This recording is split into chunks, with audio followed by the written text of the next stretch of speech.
All right. So we are moving into our next section of skill building. We have three amazing speakers lined up to speak with you. And our first topic today in skill building is going to be led by Deb Westcott, and it's about self-esteem. So Deb Westcott has a coaching certificate and is a professional certified coach, as well as having a master's degree in clinical social work. Deb has worked as an educator, a coach, a consultant, a psychotherapist for over 35 years, and she's well known for her humor and fantastic engaging style as a presenter and teacher. So I'm really looking forward to hearing what she has to say in the next skill building session, and as she gives you guys the tools that you need to be successful. So Deb, welcome. Thank you. Can you hear me? I can hear you beautifully. Thank you so much. I'm going to go ahead and let you kick us off and go on mute for now. And if anybody out there has questions, please send them to me either privately or in the team, and we'll ask them of Deb when she finishes up. So Deb, go ahead and take it away. Thank you. Thank you. Thank you. In those amazing 30-some years that I have been really trying to help and support people on this planet in any way that I can, I really believe that the foundational player in our success in the world is how we feel about ourselves, which is called many things, but we're calling it self-esteem today. So I am very excited to be here. I want to thank Mary and Kirsten for the opportunity to support the Global Leadership Coalition and to speak at this conference. I'm excited about it because I teach a lot about self-esteem, and I love when people step into their own power, their own sense of who they are, and make changes in the world, So as a business entrepreneur, there really is a direct correlation between how you market yourselves and sell your products and your self-esteem. What you believe about yourself is the foundation to how you are in the world. It is the foundation. I'm going to quote what Kirsten said right before now. It is a foundation to thrive instead of survive. And what the goal here is for you to be successful, thrive, feel good about yourself, make an impact in the world around you instead of just surviving. So here's the definition. Self-esteem is about having confidence in your own worth and abilities. So really, it's about believing in yourself and believing that you have value in the world, both in who you are and what you do. Now, that's a simple sentence, but it's not an easy concept. It really is about my best support of me in the world and your best support of you, that it is your job, really, in having confidence in yourself and in believing in yourself in not only who you are, but what you are going to do in this world. All right, the good news is that self-esteem is learned. I like this part because the good news is that you don't come into this world liking or not liking yourself. You come into this world with a pretty clean slate, and it depends on who tells you or imprints on you what you learn about yourself. So you come in beautiful and warm and cuddly and delightful and ready to take on the world, and then the world around you tells you things that you can believe or not believe.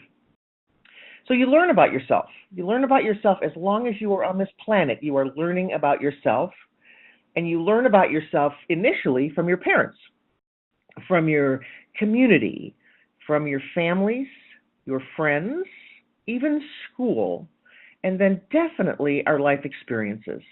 So all of those things teach you about who you are. So if you think for a minute, just think for a minute about some of the messages you got about yourself as you grew up in this world. And I bet that some of them are pretty positive, and I bet that some of them maybe are not so positive, because we all pretty much hear both of those as we grow into ourselves and learn to accept or reject those things. So it's learned, which means it can be unlearned, which means you can believe something different about yourself if you got some negative messages. And most of our life journey is about making sure that we take care of those old messages, that we get rid of them, and that we stay present in the new messages about believing in ourselves. And I really think that that is most probably a lifelong endeavor. I want to tell you that by the time you're 20, you're going to believe in yourself and you're going to be empowered and you're going to be awesome in the world. And that may be true. But I'm also going to tell you that how I talk to myself in a positive way all my life is what is going to keep me afloat in the world. Okay. So self-esteem is confidence and empowerment and believing in your own worth and your own abilities. And we learn it. And we can unlearn some of the things if we don't like them. But if we have good, warm people around us in the community and our parents and our families, then we're going to learn some positive things about ourselves. The difficulty is people who raise us are not perfect. And somewhere in there we'll get something that says, I don't like you, you can't be successful, those kinds of messages. All right. For a sec, I would like to talk about what I call gender role socialization, because I think it's really important.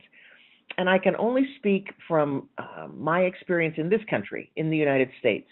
But I'm sure there are gender issues probably in every country from every person who has called in. So gender role socialization really is, how does society teach me about being a girl or being a boy?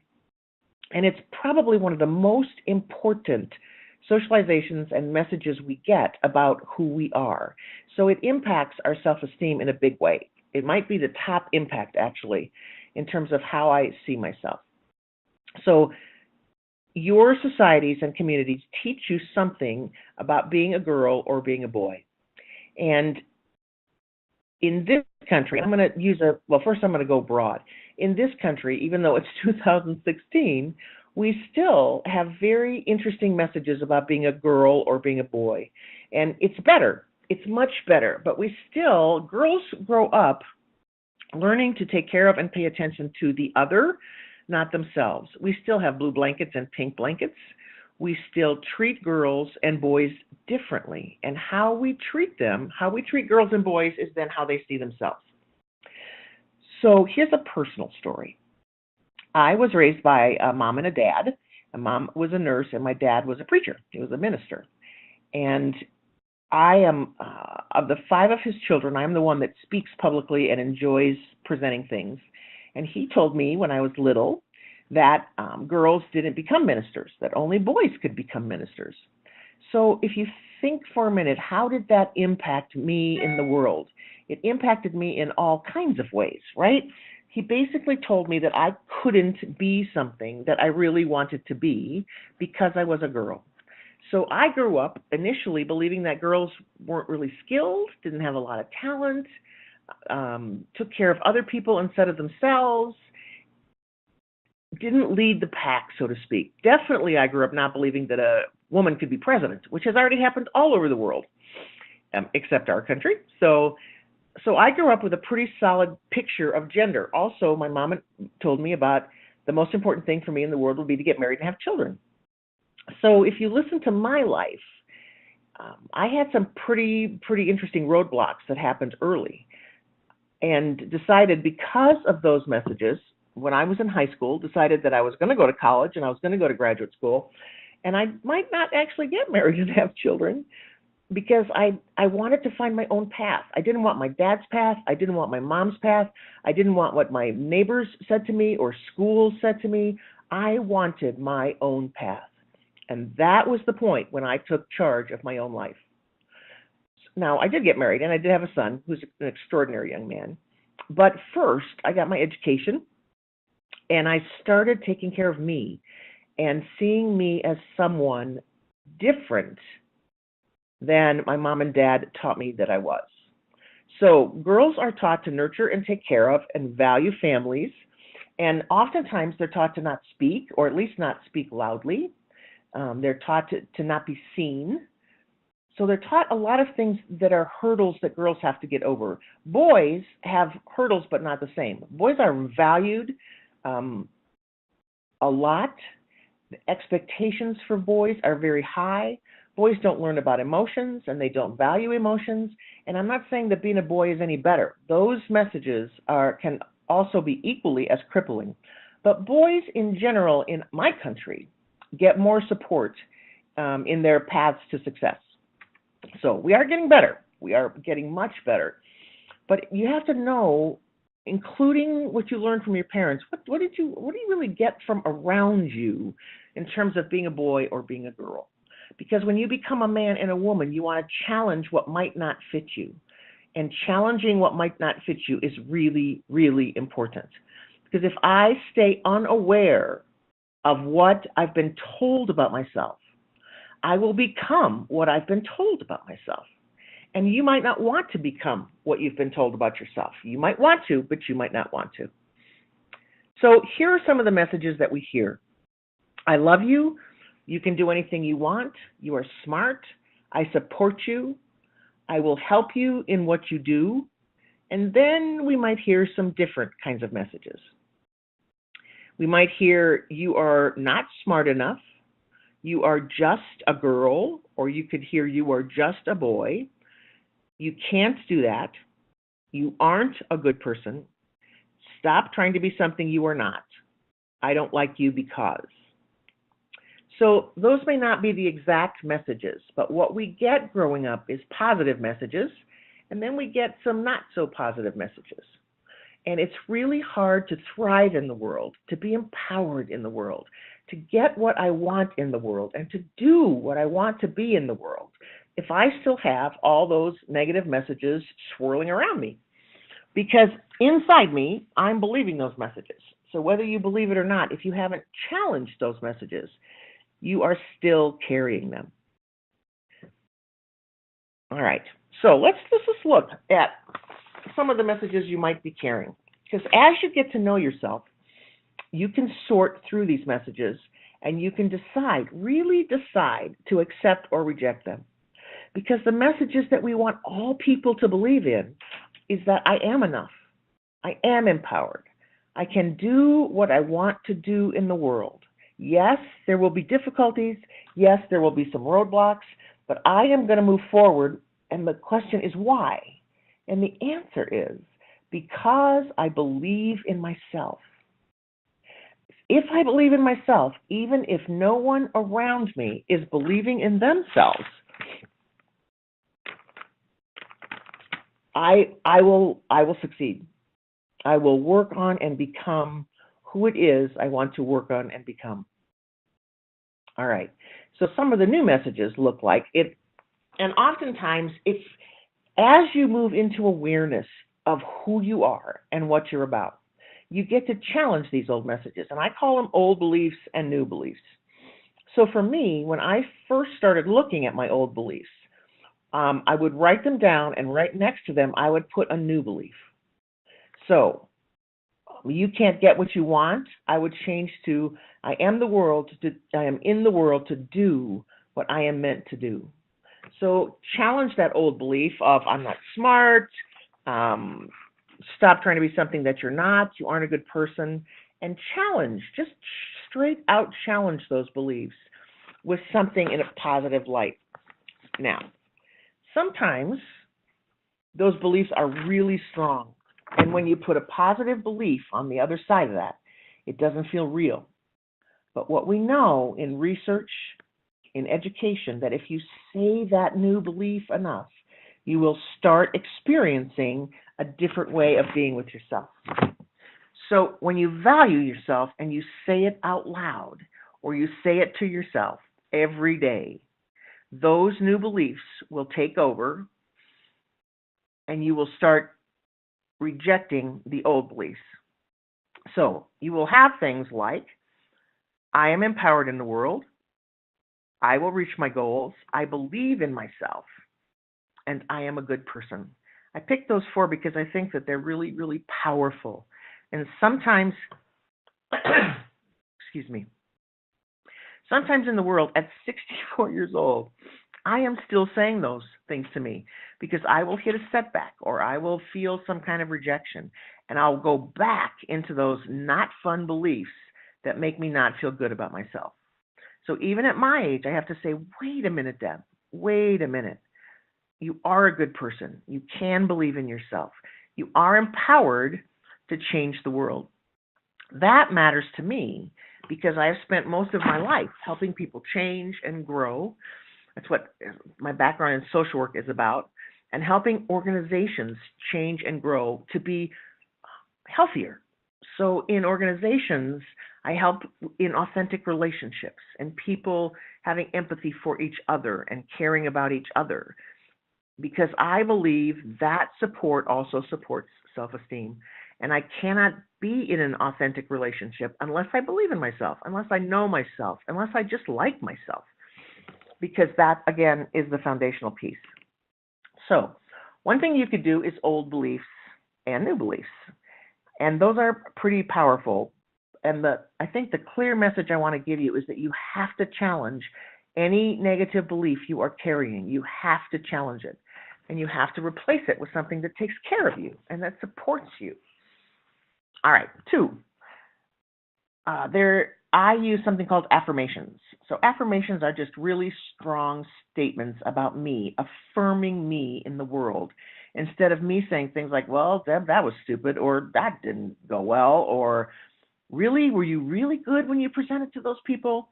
Affirmations are strong, again, new belief statements that say, I love myself, I am my best friend, I support myself in the world. Because if you don't get support from outside of yourself, you have to be strong inside yourself. And sometimes you're the only cheerleader you have when you're in the middle of getting something done. So you being your own cheerleader and supporting yourself is just unbelievably important in terms of being successful in the world, again. The other thing that I would talk about is build yourself a support system. Find people who believe in you.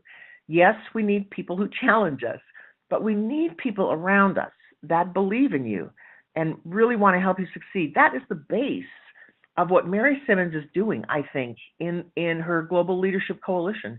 She is trying to support and empower all of you in a way that you can be successful. It's an extraordinary program. It's in a program I wish I had when I was little, or when I was in my young teens, or even in my 20s. So this is a direct correlation, really, to what she's trying to do, which is to support anything that you want to be and do in the world. And we need that. We need organizations and people around us to support us in who we are and what we do. All right, the last piece I want to talk about is just self-care. I want to talk about that part of being empowered in the world, part of being my own best cheerleader, part of believing in myself is that I have to take care of myself. And if I like myself, I will take care of myself. So building self-care is just really simply, how do I take care of me? How do I care about me? And it could be as simple as I get enough hours of sleep. It could be as simple as I make a really good friend and we spend time together. Cups of coffee are nice times to be supportive of each other and with each other. So self-care, being very aware of making sure I fill myself up along this journey, is also unbelievably important and something that we don't often spend time with. So I think the moral of this story is there are challenges sometimes, internal challenges, what people have told you or what you think about yourself, that you need to challenge, that you need to take on for you to move on into the world in a really successful way, in an empowered, wonderfully vibrant way. You might have some internal work to do that you have to do first, because there is nothing more important in this lifetime as you believing in you. Okay, Kristen, I think that's a go. Mary? Thoughts, questions?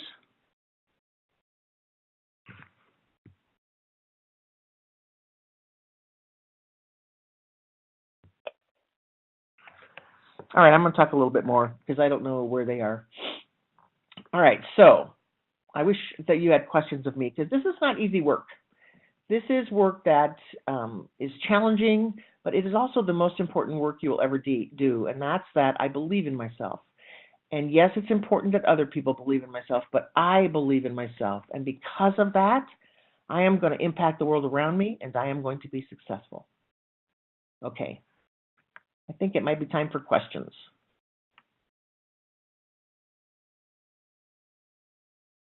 Kirsten?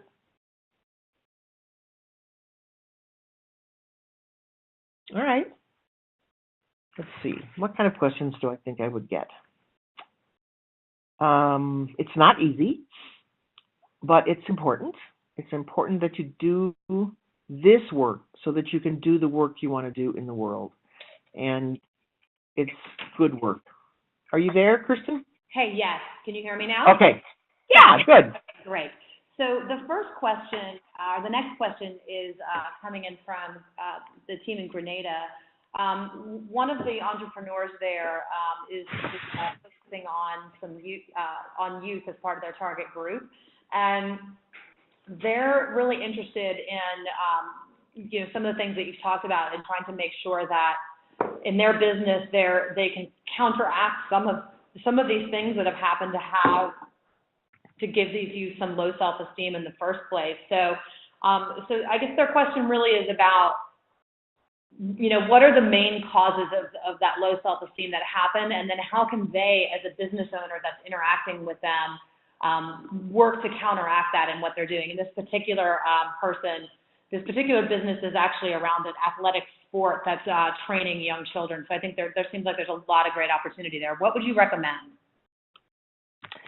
Okay, the first thing that I would recommend is there is nothing better than being in relationship with one of your kids, one of your young people, because relationships build trust, they build self-esteem, they value. So we forget how important it is when I just step into a relationship with a young person and believe in them, and truly, truly believe in them, because I may be the first person that has actually believed in them. So making a connection to them, being present for them, telling them the good parts, the new beliefs about who they are, is really, really important, because relationships heal. Good relationships heal self-esteem. So that's number one. And number two, we get our self-esteem, our negative messages from our families and from society, sometimes from our churches. But we look around in the world, and it depends on if I hear, am I a good person or am I a bad person? Am I smart or am I stupid? What have I heard from my family, from my society, from my school that makes me not like myself? And sometimes, it runs the gamut of abuse all the way up to just judgmental people around me who aren't supporting me. So I would sit down with them and also talk with them about what they learned about themselves and from who, and tell them that how I see myself truly can change. It really is learned. It can be unlearned, and new data can be put in to that frontal lobe of the brain. Okay.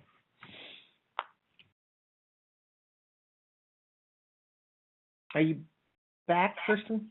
That was great. Thanks, Deb. Okay. The next question that's come in from Barbados is around what is the best way in particular. Part of it is around women and how to empower women. The Global Leadership Coalition is very interested in empowering women as entrepreneurs and women-led businesses. And as you mentioned, in many cases, women have a bit of a harder problem with self-esteem and empowerment than men do, just because of the messages that their families and societies have been giving to them. So as female entrepreneurs, what do you recommend is the best way to bolster ourselves as women, and how can we support not only bolstering ourselves, but other women that are out there in the entrepreneurial field? That's a great question. For about 20 years of my life, I spent most of my energy running professional women's networks and supporting women to grow and change. So again, I'm going to tell you that the first thing is, I still, to this day, meet with a group of, because I own my own business, meet with a group of entrepreneurial women, and all we do is support ourselves. Sometimes we problem solve, but no judgment and no negative energy comes into that. So gather these young women together and help them learn how to support themselves. And what I would say is, when a belief is secret, it has power. So let them talk about those beliefs about being a young woman or a girl and how bad that feels or what's in their way. Let them talk about that so that they can make it real, so that someone like you can say, wait a second, let's look, what do you mean girls are less? Let's look at that. Again, wonderful examples in the world about women presidents and women in charge and women-owned businesses. So help them see the power of gender instead of the gender deficit. Because we are powerful. Our gender is nurturing and supportive and strong and clear. There are all kinds of positive, strong things about our gender as well. Okay. Great answer. And then we have one final question coming in from one of our entrepreneurs in Ghana. And the question is really about just best practices for creating a culture of high self-esteem among employees in our businesses that we're creating. What are the best practices? Yeah, that's a big question. Okay, I work in organizations trying to do this, and what I'm aware of all the time is when I coach someone and I am supportive of them, they grow. And lots of people come to me as a coach just because I am warm, I am genuine, and I care. I care about anybody that walks into my office. So in large companies, I support the process of caring and valuing. And we set up systems where people feel valued and connected to the organization. So whatever kinds of rewards or pats on the back or things you can do to help people feel valued is unbelievably important, because most people in organizations do not feel valued. So set up systems that help them first feel valued and second, believe in themselves, because then you will have creativity, innovation. You'll have lots of things that will happen in that organization if you support the individual moving forward. That's it. Okay, wonderful. Very, very helpful. I really appreciate you coming in today, Deb, and talking about self-esteem and really talking about how our entrepreneurs can take these lessons and really use them in their day-to-day businesses and create a difference in the world through their employees, through their teams, through themselves, and through other people they associate with. So really valuable information, and appreciate your time. Thank you, Kirsten. I also, I just want to thank you for the opportunity and to just one more time tell you that what you are doing in the world is what I'm talking about. And so I love the work you do. Thank you. Wonderful. Thank you so much.